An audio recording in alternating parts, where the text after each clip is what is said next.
अहो काय कदा आली इथे हा?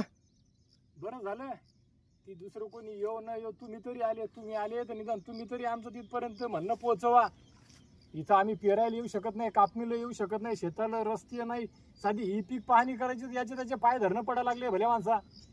ही पीक पाहणी करू शकत नाही तर जर तुम्हाला साहेब लोकांना नुकसानीचे पंचनामे करायला यायले तर यायला आणाव कुठून आणि त्याने याव कुठून?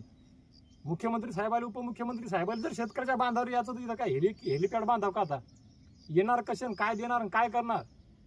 शेताले रस्ते नाही, मालाले भाव नाही. भाव तो सोडा, 2-4 वर्ष झाले ते सोयाबीन फरकाच्या भावच्या यादीत अजून नाव नाही. आणि काय भाव भेटाव? शेत रस्ते नाही. शेत रस्त्यासाठी दाद मागायला जावं तर तिकडे तारीख पे तारीख चालू आहे, 12 महिने झाले. इकडे यायले म्हणायला जावं तर हे म्हणतात योग्य वेळ.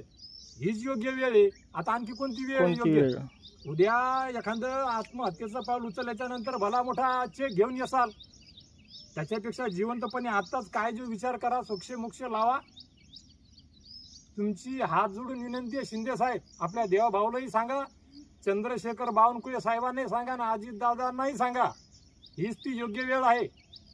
शेतकऱ्याला शेत रस्ते, मालाला भाव या गोष्टी भेटायलाच हव्या. तुमच्याकडून माफक एवढ्याच अपेक्षा आहेत. पाशा पटेलांनी बरोबर सांगितलं, कर्माची फळे भोगा म्हणून. यांनी भोगावीच लागणार. कर्म यांनी करायचं, फळं आम्ही भोगायचे.